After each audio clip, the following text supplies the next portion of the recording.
Hello दोस्तों, मैं विक्रांत आपका आपके यूट्यूब चैनल में बहुत बहुत स्वागत करता हूं। और दोस्तों, आज हम देखते हैं कि भारत में पंचायती राज व्यवस्था का कार्यकाल कितना होता है और उनके अधिकार क्या हैं और उनकी शक्तियां क्या हैं। और इसके बाद हम देखेंगे कि राज्य में जो पंचायती राज व्यवस्था का चुनाव होगा उसको कराने के लिए एक अलग से राज्य निर्वाचन आयोग की व्यवस्था की गई है। और उनको फंड देने के लिए, उनको वित्त की व्यवस्थाओं को देखने के लिए राज्य वित्त आयोग की व्यवस्था की गई है आर्टिकल 280 के तहत 1993 से। और इसके बाद हम देखेंगे कि जो एक एक्ट आया था 1992 में ही, 93 में ही, पेशा जो एक्ट आया था, उसके द्वारा जो राज्य अनुसूचित राज्य हैं उनमें किस प्रकार की पंचायती राज व्यवस्था का पालन किया जाएगा, किस प्रकार से बनाया जाएगा, उसके लिए एक पेशा एक्ट आया था 1993 में। इसे भी हम थोड़ा सा देख लेंगे। फिर इसके बाद देखेंगे कि जो व्यवस्थाएं दी गई हैं पंचायती राज व्यवस्थाओं में, कार्यों में, उनको कैसे कैसे व्यवस्थाएं किया जाता है, यह सब देखेंगे। तो इसके पहले वीडियो में हमने बताया था कि भारत में पंचायती राज व्यवस्था का तात्पर्य क्या है, और यह भी हमने बताया था कि भारत में जो पंचायती राज व्यवस्थाओं के संबंध में किस प्रकार से बनाया गया। जैसे बलवंत राय मेहता समिति 1957 में बनाई गई थी। फिर इसके बाद हमने बताया था अशोक मेहता समिति 1977। फिर इसके बाद बताया था वीएन गाडगिल की जो समिति थी 1988 में बनाई गई थी। उन्होंने इन तीनों समितियों ने क्या क्या सुझाव दिए थे, किस प्रकार से पंचायती राज व्यवस्थाओं को प्रभावी बनाया जा सकता है, किस प्रकार से पंचायती राज व्यवस्थाओं में चुनाव कार्य कैसे कराए जाएंगे, यह सब उन्होंने बताया था। तो अब देखते हैं आज पंचायती राज व्यवस्था का कार्यकाल। तो हम देखते हैं पंचायतों का कार्यकाल कितना होगा। पंचायतों का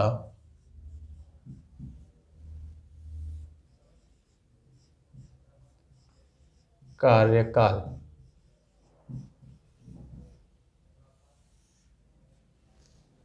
मित्रों, पंचायतों का कार्यकाल सामान्यतः 5 वर्ष होता है। सामान्यतः 5 वर्ष।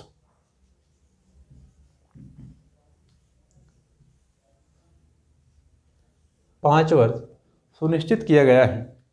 लेकिन यदि इसके 5 वर्ष के अंदर ही कोई पंचायती राज व्यवस्था पंचायत जो विघटित हो जाती है तो उसके लिए अलग से चुनाव कराए जाने की व्यवस्था भी है। तो यदि 5 वर्ष के अंदर ही किसी प्रकार से पंचायत भंग हो जाती है तो अलग से चुनाव कराए जाने का प्रावधान है। जैसे अगर मान लीजिए 4 वर्ष 6 माह के बाद कोई पंचायत भंग हो जाती है तो इसके लिए अभी चुनाव कराए जाने की ज़रूरत नहीं होगी। 5 वर्ष के अंदर ही 5-6 माह के अंदर ही कराए जाने की व्यवस्था है। तो पंचायत को भंग हो जाने पर 6 माह के अंदर ही चुनाव कराए जाने की आवश्यकता है। लेकिन यदि 4 वर्ष 6 माह के अंदर ही कोई पंचायत इसके बाद भंग होगी तो अलग से तुरंत चुनाव कराए जाने की व्यवस्था नहीं है। इसके कार्यकाल चलता रहेगा और इसके बाद व्यवस्था का चुनाव कर दिया जाएगा।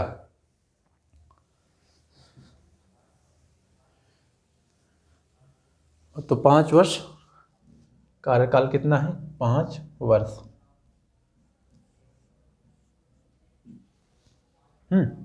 तो अब देखते हैं। और दोस्तों, इसमें एक चीज़ और है। जैसे हम अगर कहें, इसको हम दूसरे प्रकार से देखते हैं। जैसे मान लीजिए 3 वर्ष 2 माह, 3 वर्ष 2 माह के बाद कोई पंचायत भंग हो जाएगी तो 6 माह के अंदर ही, 6 माह के अंतर्गत ही चुनाव कराया जाना नितांत आवश्यक है। 6 माह के अंतर्गत ही चुनाव कराया जाना नितांत आवश्यक है। इसके जो कार्यकाल बचे रहेंगे, जैसे इसमें अगर हम देखें तो 1 वर्ष 10 माह बचा है। 1 वर्ष 10 माह बचा है तो 1 वर्ष 10 माह के लिए ही नई पंचायत 1 वर्ष 10 माह के लिए ही नई पंचायत गठन होगी, नई पंचायतों का गठन होगा। यह पुनः 5 वर्ष के लिए नहीं होगी, पुनः 5 वर्ष के लिए नहीं होगी। केवल 1 वर्ष 10 माह के लिए ही 1 वर्ष 10 माह के लिए ही नई पंचायत का गठन होगा, ना कि शेष 5 वर्ष जो अलग से व्यवस्था होती है। तो केवल अगर पंचायत 3 वर्ष 2 माह के अंतर्गत भंग हो गई तो केवल 1 वर्ष 10 माह के लिए ही नई पंचायत का कार्यकाल होगा। मतलब कि एक पंचायत जो समय के अंतर्गत ही भंग हो जाती है 5 वर्ष के पहले, तो केवल शेष समय के लिए होगी, शेष अवधि के लिए होगा, ना कि 5 वर्ष नया 5 वर्ष लिया जाएगा। तो केवल शेष वर्ष के लिए ही होगा। इसे हम समझाने के लिए आपको इतना घुमा रहे हैं। तो केवल शेष अवधि के लिए होगा, ना कि 5 वर्ष के लिए। तो फिर हम देखते हैं अब नेक्स्ट। तो हम देख लेते हैं कि योग्यता क्या होगी, पंचायतों का चुनाव लड़ने के लिए योग्यता क्या है। तो पंचायतों के लिए योग्यता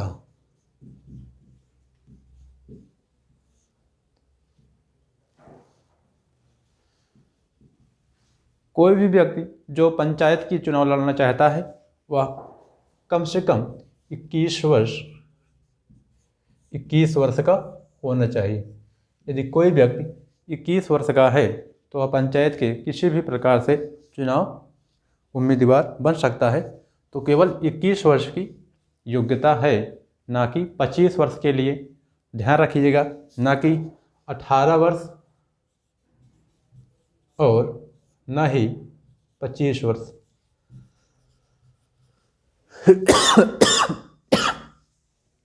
तो आपको ध्यान देना है कि पंचायतों में उम्मीदवार होने के लिए आपको 21 वर्ष की योग्यता होनी चाहिए, ना ही 18 वर्ष और ना 25 वर्ष, ना 35 वर्ष।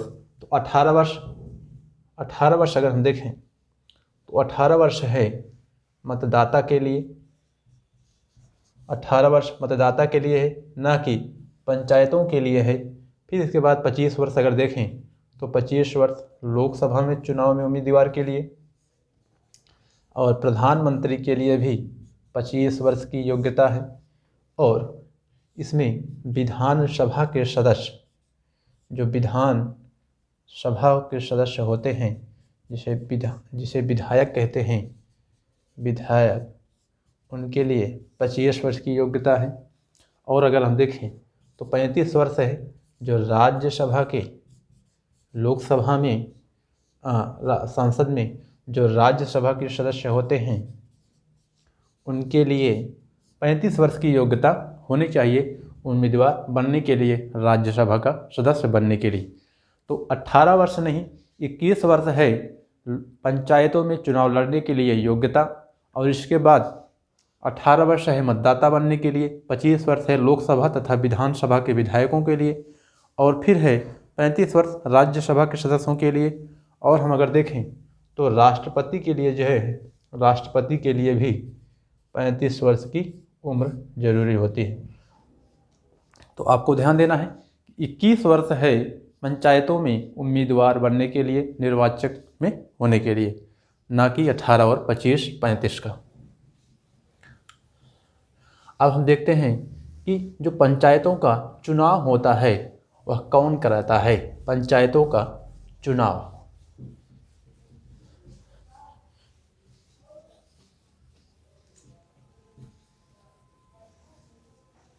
तो पंचायतों का चुनाव कराने के लिए एक विशेष प्रकार से राज्य में राज्य निर्वाचन आयोग की व्यवस्था की गई है। तो राज्य निर्वाचन आयोग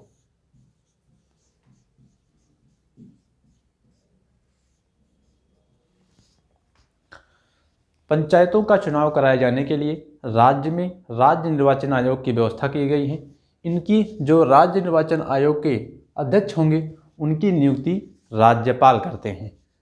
तो राज्य निर्वाचन आयोग की जो पंचायतों का चुनाव होगा, लिख देते हैं हम, पंचायतों का चुनाव करवाएगा कौन? पंचायतों का चुनाव कराएगा राज्य निर्वाचन आयोग और इनकी नियुक्ति करेगा राज्यपाल। नियुक्ति राज्यपाल करेगा, राज्य का नियुक्ति राज्यपाल करेंगे। तो इनकी नियुक्ति राज्य का राज्यपाल करता है और इनको हटाए जाने के लिए ठीक उसी प्रकार से प्रक्रिया है जिसे राज्य के उच्च न्यायालय के प्रमुख मुख्य न्यायाधीशों को हटाया जा सकता है। इसका मतलब यह है कि राज्य का राज्यपाल इनकी नियुक्ति करता है, लेकिन इनको हटाए जाने के लिए केवल राष्ट्रपति ही हटा सकता है। तो राष्ट्रपति ही इनको हटा सकता है।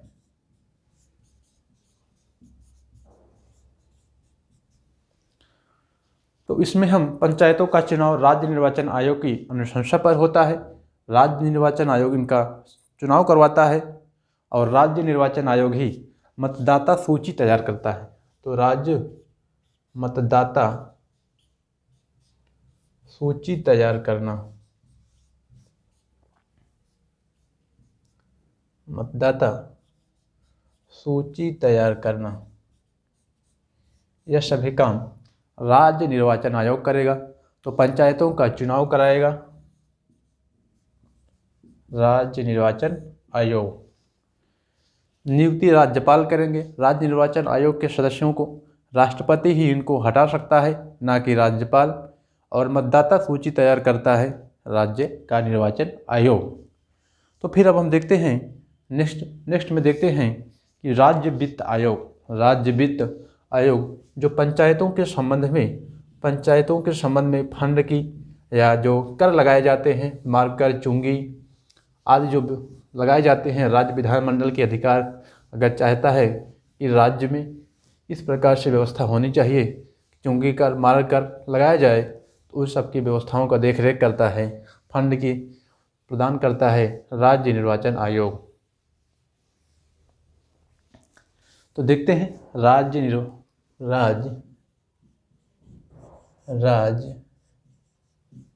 वित्त आयोग। तो राज्य वित्त आयोग वैसे केंद्र में भारत का एक वित्त आयोग होता है, लेकिन 1993 से राज्य निर्वाचन आयोग की व्यवस्था की गई है। 200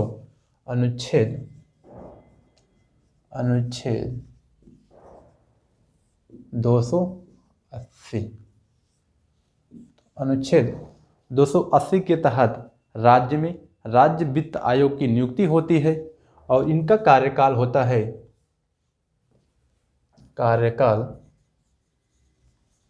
5 वर्ष। इनका कार्यकाल होता है 5 वर्ष। तो राज्य में जो भी फंड व्यवस्थाएं देखी जाएंगी, राज्य पंचायतों को फंड की देखरेख करेगा तो राज्य वित्त आयोग करेगा। और इनके जो सिफारिशें होंगी, जो सुझाव होंगे किस प्रकार से, यह सभी राज्य के राज्यपाल को विधानमंडल के समक्ष प्रस्तुत करना होगा। राज्य के विधानमंडल को सामने प्रस्तुत करना होगा। तो ये सब राज्य वित्त आयोग देखेगा। वैसे वित्त आयोग और राज्य निर्वाचन आयोग जो हम पढ़ेंगे वो अलग सा टॉपिक है, लेकिन यहाँ पर थोड़ा सा हम आपको एक दृष्टि देख लेते हैं। छोटी छोटी चीज़ें हैं, इसे हम देखते हैं।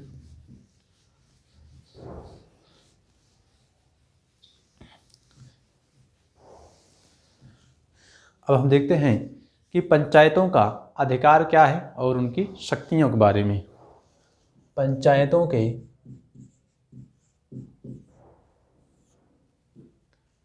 अधिकार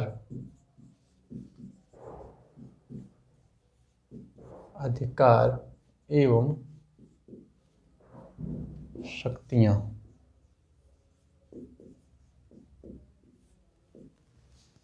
तो पंचायतों के क्या अधिकार हैं और क्या शक्तियां हैं, इसे हम देखते हैं।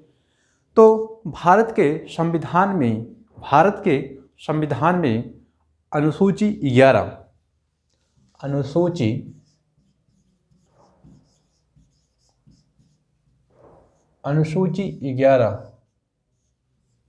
अनुसूची 11 में राज्य को राज्य विधानमंडल है उनके द्वारा 29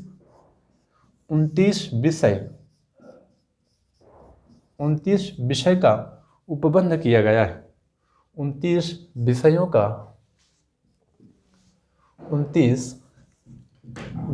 का उपबंध किया गया है। 29 विषयों का उपबंध किया गया है। तो कितने विषय हैं? 29 विषय हैं, जिसके अंतर्गत इन 29 विषयों में से ही जो विषय हैं 29 विषय, इन्हीं कार्यों को करने के लिए पंचायत जिम्मेदार है। तो भारत के संविधान के अनुसूची 11वीं में 29 विषय हैं और इन 29 विषयों में से ही सभी विषयों को काम करने की अधिकार प्रदान करता है, शक्ति है राज्य के पंचायतों को है।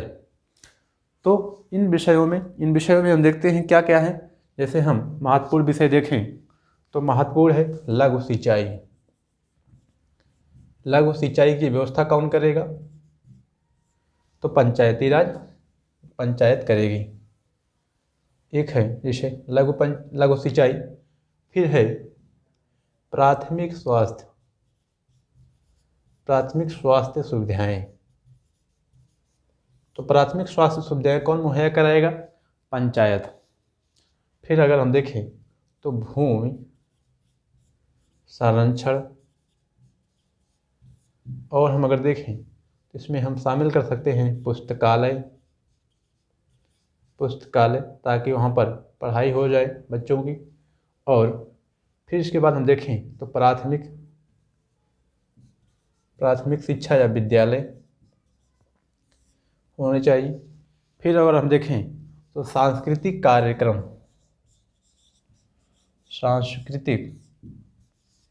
कार्यक्रम, और इसमें जो इम्पोर्टेंट है जैसे बाजार या मेले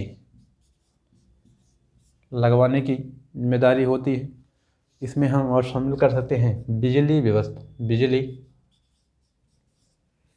जो बेसिक ज़रूरत की चीज़ें हैं उन सबको शामिल किया गया है 29 विषयों में। 29 विषयों को कार्य करने की जो जिम्मेदारी है वह पंचायत पर रखी गई है। भारत के संविधान के अनुसूची 11 में 29 विषय हैं, 29 उपबंध किए गए हैं 29 विषयों का। इन विषयों की जिम्मेदारी है, इन कामों की जिम्मेदारी है पंचायत को, ग्राम पंचायत को। तो अगर आप ससुरे कहाँ हैं ग्राम प्रधान, न तो इसमें कुछ करते हैं न तो कुछ करते हैं, तो इसमें हम देख लेते हैं। फिर आइए हम अब देखते हैं पेशा एक्ट।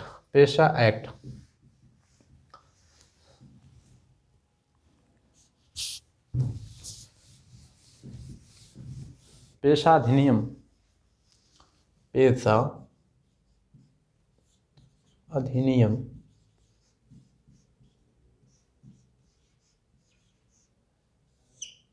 1996। वैसे पेशा अधिनियम बहुत ज़रूरी नहीं है, तो आपसे अगर कुछ पूछा जाएगा तो पेशा अधिनियम केवल यही पूछा जाएगा पेशा अधिनियम क्या है। तो पेशा अधिनियम पंचायती राज व्यवस्थाओं में अनुसूचित राज्यों में पेशा अधिनियम के तहत यह अधिकार प्रदान किया गया है अनुसूचित राज्यों को कि वह अपने हिसाब से इस प्रकार की व्यवस्था जो पंचायती राज व्यवस्था का 1992 के 73वें संविधान संशोधन में अधिनियम में व्यवस्था की गई थी, उनसे हट करके एक पेशा अधिनियम है जिसके तहत अनुसूचित राज्यों में अलग से पंचायती राज व्यवस्थाओं के गठन का, चुनाव का प्रावधान है। और चुनाव का नहीं, केवल अधिनियम का है किस प्रकार से वो व्यवस्था कर सकते हैं। तो पेशा अधिनियम 1996 में आया था। इसका है अनुसूचित अनुसूचित राज्यों में, अनुसूचित राज्यों में जैसे असम है, असम, राजस्थान, नागालैंड, आदिवासी क्षेत्र जैसे हैं नागालैंड, मणिपुर, मेघालय। तो ऐसे जो कुल 10 राज्य हैं उनमें पेशा अधिनियम लागू होता है और इसे संसद इन पर व्यवस्था बना सकती है इन पेशा अधिनियम के तहत अलग से भी। लेकिन पेशा अधिनियम है जिसके तहत इन राज्यों को छूट मिला है कि वह पंचायती राज व्यवस्थाओं के संबंध में अलग से व्यवस्था कर सकते हैं और इस प्रकार से वह व्यवस्था चलाई जा सकती है। तो पेशा अधिनियम कितने में आया था? तो पेशा अधिनियम सन 1996 में आया था और यह अनुसूचित राज्यों से संबंधित है। और अनुसूचित राज्य इस समय कुल 10 राज्य हैं। तो अनुसूचित राज्य इस समय 10 हैं। तो 10 राज्यों में इस प्रकार से पेशा अधिनियम के तहत पंचायती राज व्यवस्थाओं का नियम निर्धारित किया गया है, न कि 1992 के 73वें संविधान संशोधन अधिनियम के तहत।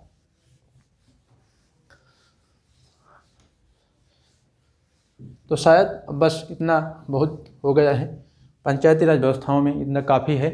और वनडे परीक्षाओं में केवल इतना ही पूछा जाएगा और विशेषकर परीक्षाओं में जैसे राज्य की जो लोक सेवा आयोग की परीक्षाएं होती हैं उनमें और कुछ पूछा जाता है। अगर आप चाहते हैं और पढ़ाना और डेप्थ में जाना चाहते हैं तो ज़रूर बताइएगा, हम उसे और विस्तृत कर देंगे। फिलहाल के लिए बस इतना ही।